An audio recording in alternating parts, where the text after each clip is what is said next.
Did I tell you my wife was a rabbi already? No, oh, you came in late. I said it, yeah. People are like, what's that like, being married? Like, your wife is a rabbi. It means I braid her long beard every night before bed. No, I'm kidding. It's just a mustache she's reformed. But you all have been fantastic. I am so excited for Danielle and Mitzvah or Shandah. Do you forgive me? Thank you. We are going to do rapid fire Mitzvah or Shandah to kind of introduce you guys, Great. Lead you in slowly. Okay. So I have some cards I want to pull up for you, but I wrote one down as you were talking. And just respond Mitzvah or Shandah. You can give like a quick reason. Yeah. So if you quit law school and didn't tell your mom, would that have been a mitzvah or a Shandah? Probably a mitzvah for her. She's like, listen, I never heard it. I don't have to know it. But sometimes ignorance is bliss. Yeah. And then I now she's happy about it, so yeah. Okay. Baruch Hashem. Truly. You join a multi-level marketing scheme. Okay. It's a Jewish one. Okay. Okay. Mitzvah or Shandah? Oh. I mean, a Shandah. Because I think inherent in, if we're calling it a multi-level marketing scheme, and that's part of the question, then it has to be a Shandah. But the thing is that they never admit that that's what they are, right? They're always like, listen, we're not an MLM. And so if they're like, we are an MLM, honestly, that's a mitzvah to be transparent, right? Like, I feel like the only people who are transparent, it's like, I once got mugged at gunpoint, okay? Not to brag, okay? But it happened to me, and it's like, that is a thief. That is somebody who's at least being honest about the fact that this is what they're doing. Meanwhile, Jordana from high school, I'm like, please stop DMing me about shakes. Wait, so is that a mitzvah or a Shandah? A Shandah. Okay. Anyway, we are going to move on to the next portion where we play Mitzvah or Shandah with a panel, a quorum, some might say. So I'm just going to bring them up one by one. Okay. First, let's bring up somebody. He's a comedian, and he actually helped me write some of the cards in this game. He's very popular on TikTok and social media. Welcome up, comedian FreddyG.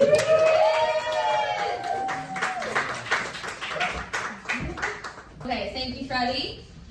Next up, we have someone who maybe is surprised to be here. I'm surprised she agreed to it. She is a jewelry designer. I'm wearing some of her jewelry right now.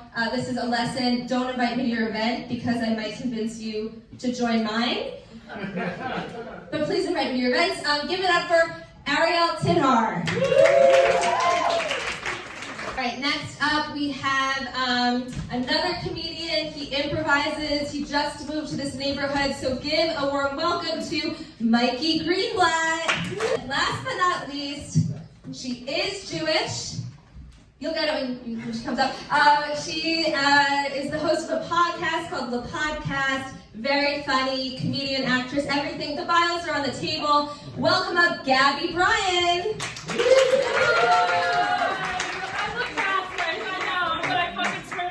Wow. Okay, we're not going to clap. Thank you. Okay, so maybe Gabby, you're right next to me. I have all the topics. We've got Bat Mitzvah, we've got Hanukkah, we've got Temple, we've got General Judaism, we've got Shabbat. Is there a topic you'd like us to start with? Bat mitzvah. Okay, great. I have a B'nai mitzvah because I have a twin. He's in real estate, obviously. We're Jews. My organization system is like 5th grade index card social studies. Okay. Ready? I'm nervous. That's okay. So you're the life of the party at a bar mitzvah. You're tearing up the dance floor and get a little frisky with a motivational dancer. Oh my God, this happened. Mitzvah. I forgot to mention. Who told you this? So most of the cards in this deck are based on like my life and the lives of my family. This one is based on something my sister and I did. But if you want to hear the story, we could talk after. Gabby, what do you think? Is that a mitzvah or Shandah? And also, panel, there's no right answer. you can say whatever you think, use your experience, like if you need to tell a story, like, you saw how Liz did it. That's how we do it. Just like, tell us what you think. Totally. So this is me speaking from experience, obviously, because this happened. And do you remember Avril Lavigne? Yes, we love her. Do you remember the song "I Don't Like Your Girlfriend"? Yes. Yeah, cool. That's when Avril had pink hair for the 35th time. I sang that to one of the dancers because he had a girlfriend, and obviously I was into him at like a 13-year-old women whore. And the mic cut out when I said whore. Okay, God is here. God is with us. And we all the girls sang "I Don't Like Your Girlfriend" to him, and he was probably 32, just to put that into perspective, and I was 13. So, Mitzvah or Shandah? Yeah, Shandah, I guess. Okay, let's hear from Mikey. Mikey, what do you think? So, you get too frisky on the dance floor with a motivational dancer. Now, remember, motivational dancers are not part of the party. Right. They're like hired dancer energy. Yeah, I was very mature for my age, and the other girls at the bat mitzvah, like they were having Shirley Temples, I was having Caesar salads. Like it was different, and so I always went for the bat mitzvah dancers, bar mitzvah dancers. I didn't discriminate, and I think it's a mitzvah. I learned some great moves. I still remember. I pull that out at the club left and right, so yeah, that's a mitzvah. Okay, you said mitzvah. I forget. I forget too. And we'll come back to it at the end. I said Shandah. Okay, Ariel? You can still change your mind. Yeah, we can go. I mean, I'm not gonna. I'm deciding, but this is okay. I don't know what Ariel. I'm deciding, so. Was it a daytime party? Was it a nighttime party? It doesn't matter. Good question. Listen, my parents couldn't afford a nighttime party, so we had a brunch bat mitzvah. Clap if you had a daytime bar bat mitzvah. Yeah, me too. And we could speak to my father about that because my sister had a nighttime bat mitzvah. No, Julia. Oh, let's see it too, but don't get me started. Don't get me started. Two bat mitzvahs. Israel and then the kids part. I said, don't get me started. Ariel, sorry. So I would say Shandah daytime party mitzvah when the moon is out. But you're right, it'd be very weird in the day. Okay. I'm going to call you guys old Shandas. The question did not say you have to be 13 years old. It should have said adult people. Okay. But now if you're an adult woman mitzvah, if you're an adult who looks like the mic head, if you're an adult who looks like me, huge Shandah, we'll leave the motivational dancer alone. All right. If I'm just, these mics are a little fickle. Can you hear me if I'm yelling? Yes. No, okay. All right. Well, now it's your turn, guys. Mitzvah or Shandah? Let's hold up the pound. Okay. I'm seeing some mitzvahs. I'm seeing mostly Shandahs. Comedians, you get excellent points. I am going to call it a mitzvah. Because when I did this, I feel like it added entertainment to the party and gave the adults something to talk about. So, Need some drama. mitzvah. Now, who among the four of them? Who would do this? I think she already said, but do you want to call the name of who we think would do this? I forgot all their names. Oh. Gabby. Honestly, I think Gabby and Mikey would both do it, but I feel like I think Gabby. So all right, give Gabby a mitzvah point. So we have a special guest to help with the announcement. Everyone give Rabbi Rebecca a round.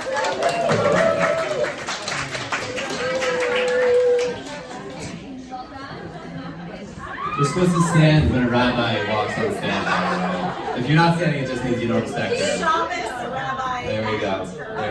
Okay. No one else is standing? That's fine. Okay, it's a quick stand. Mikey is just trying to win mitzvah points, and not going to work. The winner has been announced. DK, who is the biggest? Who's the biggest mensch here? I feel like it's you. The biggest mensch, based on getting the most amounts of mitzvahs, is Mikey. That's right. You guys can clap if you want. Nice Jewish boy. So, as I get the prize, maybe just like give some words of wisdom based on the game. As the rabbi, just Mikey's the mensch. If you have anything to say to him. Mikey, I think you know way more about being a mensch and following the ways of the mitzvah than I do. I am a female rabbi, so I'm literally the mix between a mitzvah and a Shandah. Every single time I just look in the mirror, but I think you all have inside of you what it is to be the mensch and not the menace. We have a choice every day between Yetzirah, Yetzirah Tov, whether or not we want to go for gelt or whether or not we want to go for something less than. And it's up to all of us to hopefully make the world a better place. A little corny, a little cheesy, but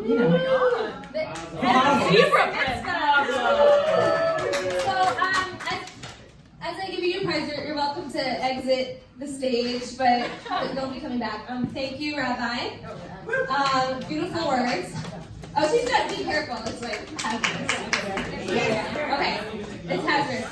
So, Mikey, you are the mensch.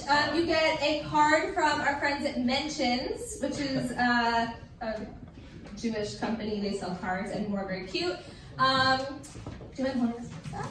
Okay. Of course. Oh, sure. Everyone give it up for Mikey. He did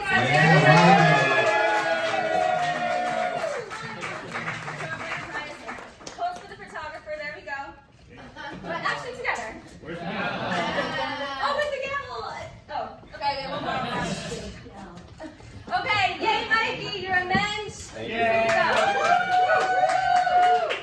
right, who's next? Second place Yeah. was Ariel. Ariel.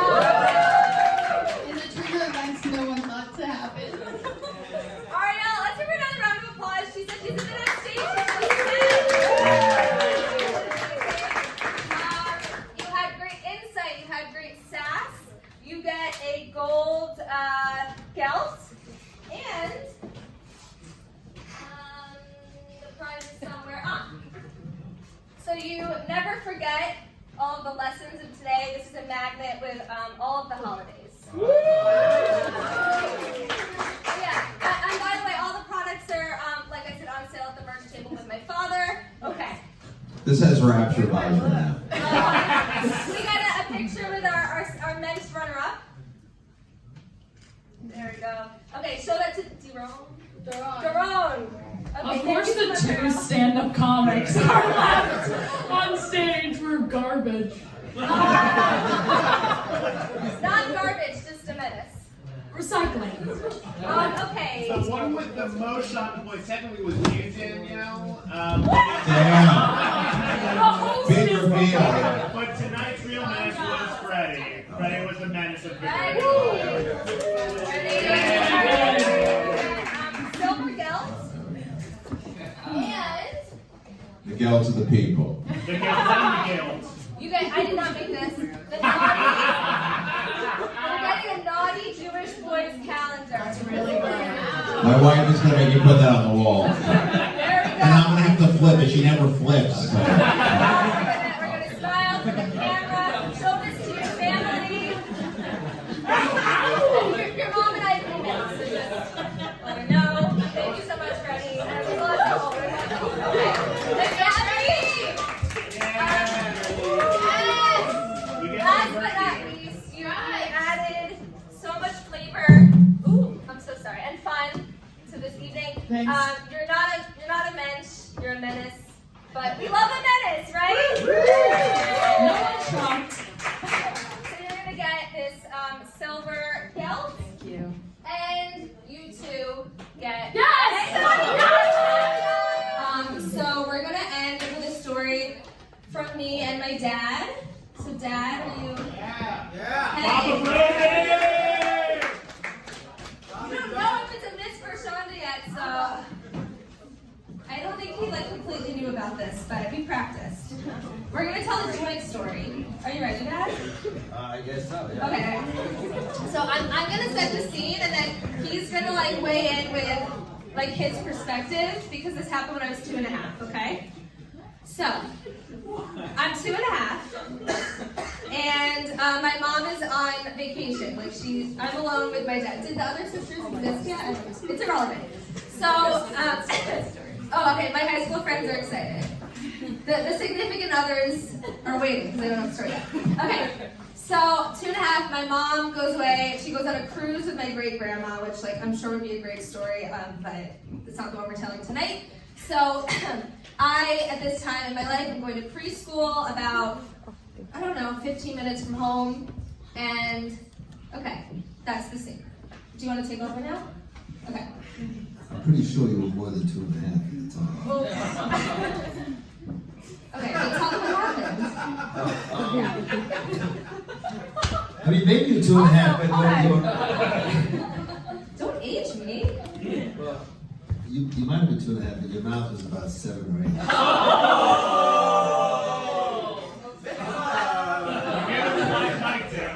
Okay, the roast was my 30th birthday, not tonight. Okay. So, I was very happily doing work from the dining room table, and Tell them you worked from home. I worked from home. He was ahead of his time. He was ahead of his time. And at about 10:30, she comes running up to me and says, "Why am I not on a bus to school?" And I go, "Because you're only supposed to go after lunch." And she says, Now, this is not like from memory, it's from being told. Okay, I said, no, I need to be at school now. And you forgot to send me on the bus. right. With a degree of insistence, it was way beyond her years, whatever they were. And so I instantly felt deeply guilty, and I called the bus company. Like any Jewish dad said, "Where the heck were you? She's supposed to be at school right now. Send a bus immediately," which they did. Remember, just you don't have to answer this, but the school was 15 minutes away, so why my dad didn't drive me himself is a question to this day. They didn't drive for everything. Alex, I don't know, because Alex went to the same school, and Kara, they did not take the bus. Yep. And we all live in the same neighborhood. Let me just say. And my dad Never taken the bus anywhere. their parents moved into the city, but anyway, that's neither here nor there. That's neither here nor there. We're from Westchester, if you couldn't tell. So I get to school, and I'm like, who are all these people? I don't recognize a soul. I'm very scared. I'm very small because I'm just a 2.5-year-old kid. And someone says to me, "Hey, like, do you go to lunch bunch?" And I had no idea what lunch bunch was. I was just like, okay, like lunch bunch sounds great. So I was like, yeah, I go to lunch bunch. I show up to lunch. Everyone's eating lunch. I don't have a packed lunch. I'm very scared. I'm very confused. And then the principal comes for me, and she's like, "Danielle, come with me." And I was like, oh no, like I'm in trouble. And this is probably one of my first memories. Okay, that's my part. Now, Ted, tell them what happened. Why was I taken away from the principal? I just want to say, I'm not exactly sure why I didn't drive her there. It seemed that she insisted on being in a bus, and that was the kosher thing to do. So, okay, just get that out of the way. Yeah, so I get a phone call from a very angry principal who accuses me of shirking my duty as a dad and offloading my daughter to their school unlawfully or whatever. Okay, so as it turns out, I was an afternoon preschooler, not a morning preschooler, so I was not supposed to be in preschool that morning, and I was wrong. And then, Dad, did I continue going to that preschool? So they called me and they said, "She's not allowed to be here at 12, she's only supposed to be here at 1. So I said, "Okay, why don't you just give her some crayons and let her stay there for an hour, and then she'll be where she's supposed to be." It seemed very logical to me. I think it's a deadline, that's why I couldn't drive her. Anyways, I was working. He never drove me. So they go, "No, you have to pick her up right now and then bring her back at 1? Well, I don't know. This was your fight to fight, so I don't know what happens next. So I had to drive over there and pick her up and take her away for an hour and bring her back. So I said, if I have to bring her back in an hour, she is never coming back here again, ever. So that ended our relationship with the JCC of Westchester. And my younger sisters went to a different preschool in Westchester County. You heard the whole story. My father listening to a 2.5-year-old against his better judgment. Mitzvah or Shandah? Mitzvah. Because it's you, Daniel. Mitzvah. Because it's me. I feel like it must have been 9:30, right? Yeah. Okay, look at that, right on time. That's our show. Thank you so much, everyone, for coming. Oh, and if you don't have it, buy the game, buy the merch, follow Jews and Doodles, Daniel Doodles, that's me. I'll take feedback after the show while I'm cleaning all the tape and stuff off the tables. Thank you guys so much.